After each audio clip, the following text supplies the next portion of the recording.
and listen for its end. Then one day, that fateful day, they forced Mel off his land. They paid him off and sent him off down under with a plan. They hid Mel's hole and covered it up so ne'er it could be found, so no one would ever know what's deep down in Mel's ground. Yippee-yi-yay, yippee-yi-oh. There's no bottom to Mel's hole. So if you chance to find yourself in eastern Washington and hear the legend of Mel's Hole, be wary, my dear one. Don't ride alone at night on that Manastash Ridge, but listen carefully to the moaning deep within. Yippee-yi-yay, yippee-yi-oh.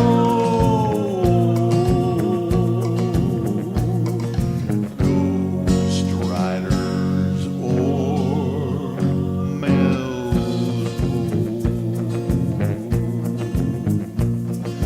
Hole. Moral of the story in eastern Washington is if you find a deep dark hole, don't tell just anyone. For if you call into Art Bell on Coast to Coast again, you may disappear on a Manastash in the deep dark hole within. Please check out the Night Dreams Talk Radio website at www.nightdreamstalkradio.com. Also, if you want to keep our show free of advertising, just hit the donate button. Give a buck or two. Remember, all prior shows are always free to listen to. We at Night Dreams Talk Radio thank you for your support. You're listening to my friend Gary Anderson on Night Dreams Talk Radio, the best in paranormal radio. Well, thank you, John. I can't say I'm the best. I can't say I'm the worst. I'm somewhere in between, I guess. Hey, tonight we're going to be talking about ghost hunting with a great group, and it's called the Ghosthunter Dan Norvell Project. And we'll even find out how they got that long name here right after this.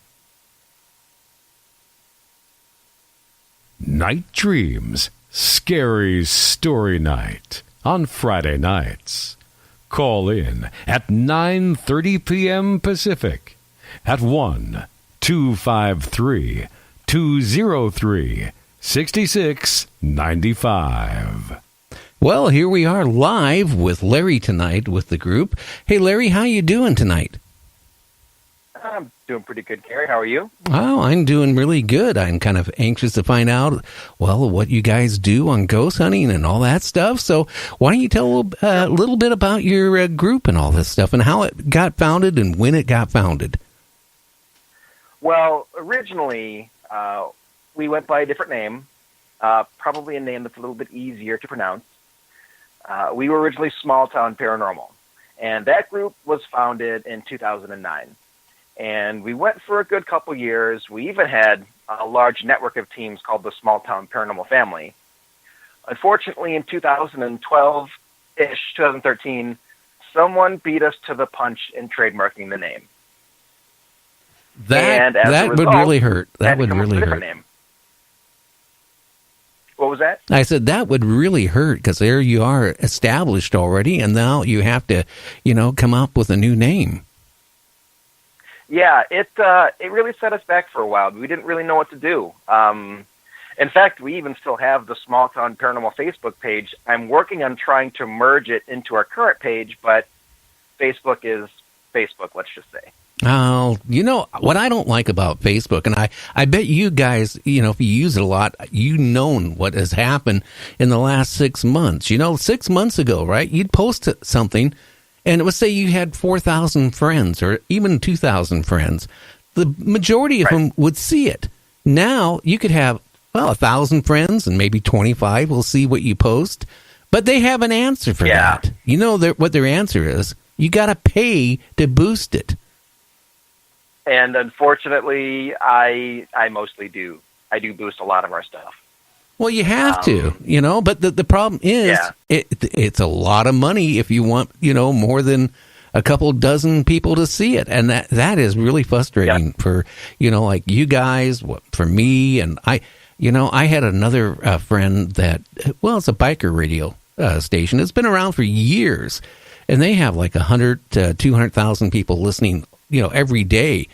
And their audience really dropped because, you know, all of a sudden when they would post stuff up there, you know, they had, you know, 5,000 friends on one group and whatever on another group and another group. All of a sudden, you know, nobody, you know, was responding. Their audiences kind of like started dropping off.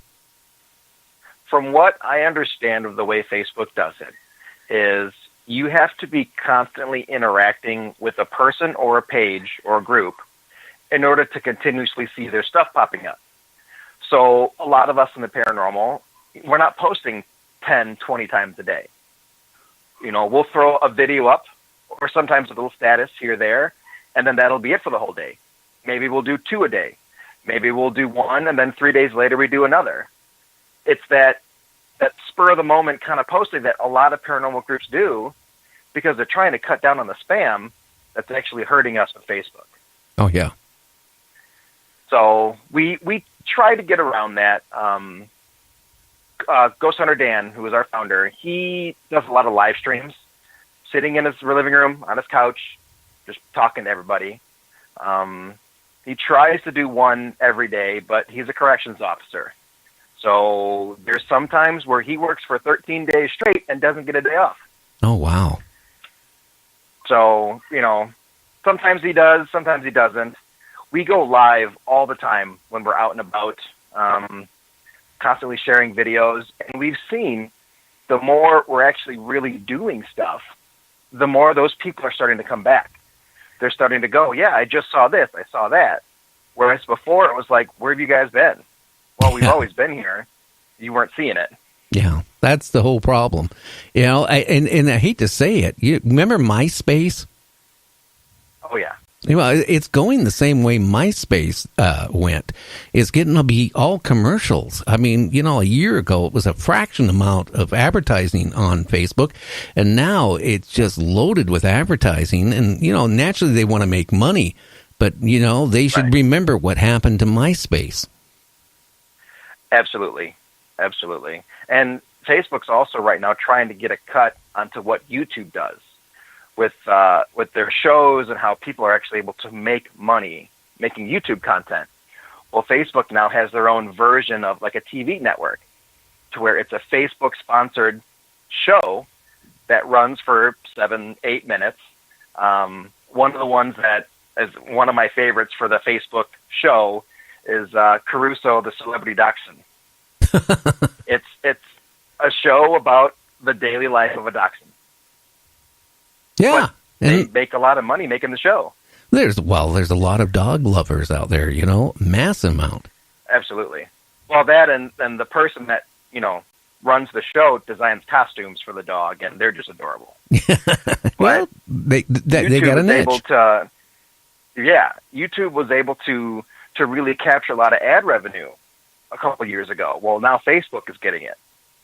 So Facebook now has the exclusive rights to run that show, and you can't run it anywhere else. Like right now, I can put a video on Facebook, and I can put it on YouTube. But if Facebook has the exclusive rights to it, I can only put it on Facebook. Yeah. Things are changing. So, I don't know if it's for the good or bad, but as being a ghost hunting group or doing a talk show, I noticed too for a while, my audience dropped big time for a little while until I figured out how to get it back again. And that meant what I don't like doing is I had to start spamming at least 5, 6, 7 times a day. Otherwise, no one would ever see anything. Yeah, and we're right there. I have a Facebook account that's mostly paranormal, and I do every friend request I can possibly receive. I send them out. I take them in. If you have 200-300 friends in common with me, you're my friend now. And then I'll start sharing our stuff. I'll invite them to our pages. That's the only way to work through Facebook now. Yeah, I remember when I used to go I gave up doing Facebook Live because the last couple of times I did it, I had like 50 to 100 people. Back 6 months ago when I did it, I'd have 5,000, 8,000 people watching my Facebook Live. Yeah. And that, so I just basically don't do it anymore. I concentrate. Also, I found out when I was doing that, I had less people listening to the radio show. Right. Facebook, when you used to follow a page, everything that page did, you'd be notified. So if I'm out and about at a cemetery taking photos, and all of a sudden my phone goes off, it'll tell me, hey, Night Dream Radio just went live. Well, now it's a separate setting. You have to let them know every time they go live to let me know. And a lot of people don't have that set up. No, or they don't understand it. And, it's frustrating. Yeah. So, absolutely. Now, what, you guys been doing a lot of, I have to go back. Dan is a correction officer, correct? Yes. So has he, at the prison, I take it, he works at, does he ever have any, or the jail, or I'm not sure which one he works at, but has he had any eerie things happen where he works at? He works at a jail. Not going to say which one, but he does work at a jail. And if he were on right now, he'd be able to tell you the exact name. But there is a famous Native American chief that has fragments of his body buried in front of the jail. Oh, wow. And for the life of me, I cannot remember his name. I don't want to say, I don't think it's Chabna, but it's one of the very, very famous ones for around our area. And a lot of people have reported seeing strange things on the outside of the jail. Now, the inside of the jail, he hasn't really told me anything. But when you're in an area where there's a lot of people, a lot of it's explainable. Like, oh, I heard a weird sound. Well, that guy just rolled over. So it's tough. But then again, you're talking about a corrections officer where anytime he walks down the hallway, if he's feeling uneasy, is it because there's something in the room or because there's a guy in that cell over there that just murdered somebody? Yeah. All right. It's tough.